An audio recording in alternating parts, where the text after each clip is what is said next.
ప్రతి ఎకరాకు సాగునీరు అందించడమే తమ ప్రభుత్వ లక్ష్యమని ఎమ్మెల్యే మేఘారెడ్డి చెప్పారు. గత 3 రోజులుగా కల్వకుర్తి ఎత్తిపోతల ప్రధాన కాలువలపై పర్యటిస్తూ మంచి కాలువలు, పంట కాలువలు, రెగ్యులేటర్లు కాలువల పటిష్టతను కూడా పరిశీలించారు.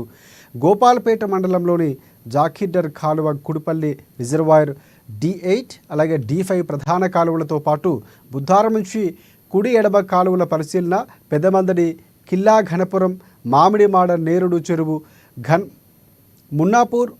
మున్ననూరు అలాగే తిరుమలాపూర్, చందాపూర్, ఖాన్ చెరువు కాలువల నిర్మాణాల పరిశీలన ఆయన చేపట్టారు.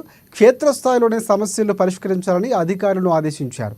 15 రోజుల వరకు రైతులకు నీటి అవసరం ఎక్కువగా ఉంటుందని అధికారులు నిరాటంకంగా నీటిని విడుదల చేయాలని ఆదేశించారు.